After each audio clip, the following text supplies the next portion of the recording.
diutus sama Allah itu ada tujuannya. Pertama itu, ada yang tahu nggak apa sih tujuan Rasul itu diutus sama Allah? Nah, untuk berbuat baik kata Gisel. Nah, masih belum tepat. Ada yang lain? Nah, sebelum kita masuk tentang tujuan diutusnya Rasul, Ibu ingin menyampaikan bahwa tujuan pembelajaran kita hari ini, pertama, kalian dapat menjelaskan tujuan diutusnya Rasul. Kedua, kalian dapat meyakini adanya Rasul Allah. Berarti kalian mampu menjelaskan tujuan diutusnya Rasul. Kedua, mampu meyakini adanya Rasul. Terus, memahami dasar mengenai akhlak yang baik. Karena salah satu tujuan utamanya diutus Rasul adalah memperbaiki akhlak manusia. Nah, itu tujuan pembelajaran kita hari ini. Sudah paham? Tujuannya ada berapa? Ada tiga. Pertama, kalian mampu menjelaskan tujuan diutusnya Rasul. Kedua, mampu kalian meyakini adanya Rasul Allah. Ketiga, mampu memahami dasar mengenai akhlak yang baik. Karena salah satu tujuan diutusnya Rasul itu adalah memperbaiki akhlak manusia. Di sini Ibu akan menampilkan video pembelajaran tentang tujuan diutusnya Rasul. Nah, anak-anak Ibu perhatikan video yang ada di depan kelas ya. Nanti kalian mana yang menurut kalian itu penting, ini tujuannya apa? Silakan anak-anak Ibu mencatat ya.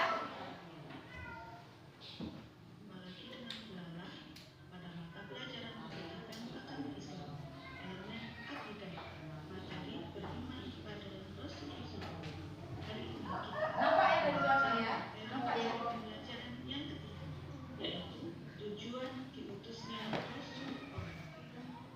Tujuan diutusnya Rasul Allah atau alasan mengapa Allah mengutus Rasulnya di muka bumi ini, yang pertama yaitu untuk menyampaikan wahyu kepada manusia.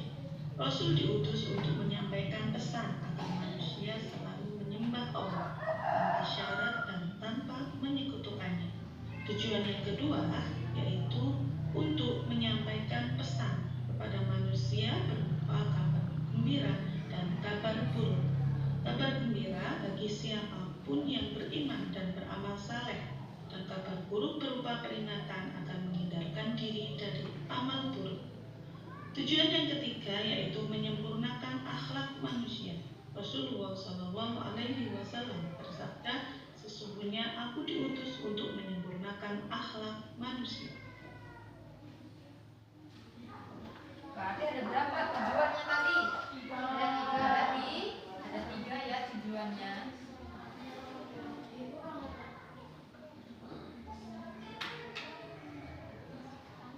Ingatkan akan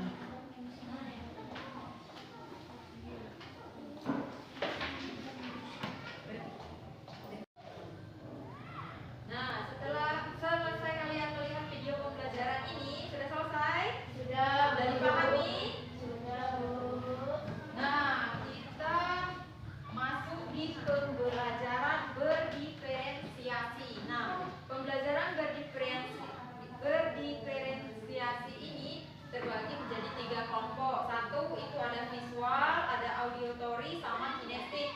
Nah, itu sudah Ibu bagikan kelompok-kelompoknya. Ada visual, ada auditory, ada kinestik. Nah, kelompok visual tugasnya, siapa yang kelompok visual? Kelompok siapa? Kelompok visual. Nah, di sana ada kelompoknya Gisel ya. Kelompok visual ini tugasnya kalian membahas tujuan diutusnya Rasul. Tujuan diutusnya Rasul. Nah, kalian nanti membuat. Nah, kelompok Gisel tugasnya yaitu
kalian membuat gambar atau karya poster ya tentang tujuan diutusnya Rasul. Ini bahannya.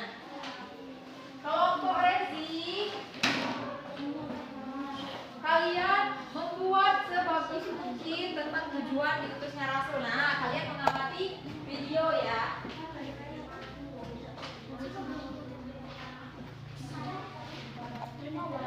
Nah, gimana ini? Sini, apa ya? Nah,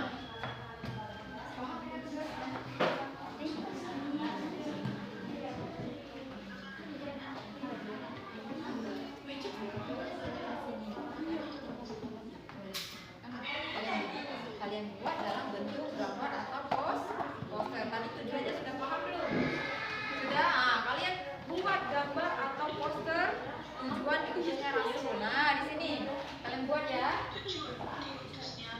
Ini kelompok kalian mencari pasangan. Nah, ini dipasangkan atau dibentuk tujuan diutusnya Rasul ya.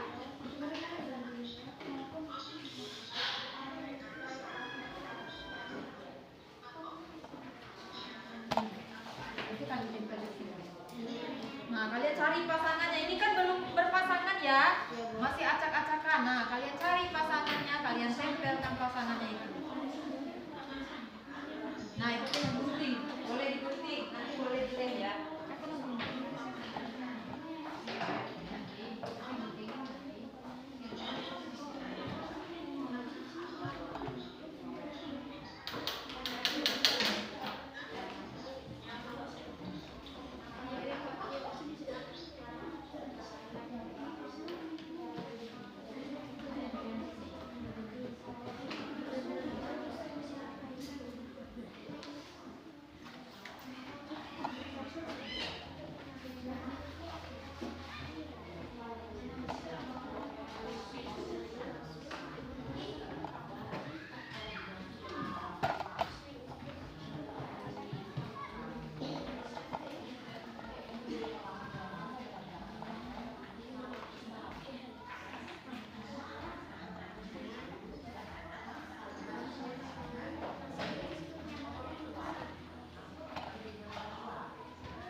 Memperbaiki anak manusia. Ya, sudah pas belum hasil presentasi teman kalian? Tidak. Mau ditambahkan tidak? Tidak. Nah, hasil presentasinya bisa ditempelkan di depan papan tulis itu. Itu hasil kelompok kinestik. Kasih tepuk tangan dulu. Kelompok selanjutnya siapa? Kelompok visual. Kelompok netizen. Kelompok netizen.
ada yang mau ditambahkan kelompoknya? Ya.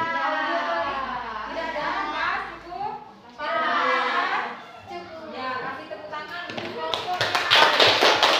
Akhirnya bisa ditempelkan di depan. Ya, di papan tulis. Nah, boleh dulu ya. Nah, dari hasil presentasi kalian, tugas kalian tadi dapat kita simpulkan bahwa tujuan diutusnya Rasul itu ada berapa? Ada tiga. Pertama, tujuan diutusnya Rasul itu menyampaikan wahyu kepada manusia. Iya, Rasul itu diutus untuk menyampaikan pesan agar manusia selalu menyembah Allah tanpa syarat dan tanpa menyekutukannya. Berarti tanpa syarat, tanpa menyekutukannya. Kedua, menyampaikan pesan berupa kabar baik dan kabar buruk. Nah, ada kabar baik, ada kabar buruk. Kabar gembiranya bagi siapapun yang beriman dan beramal soleh, dan kabar buruknya berupa peringatan agar manusia itu menghindarkan diri dari perilaku tercela atau perilaku yang merugikan diri sendiri atau orang lain. Ketiga, yaitu menyempurnakan akhlak manusia.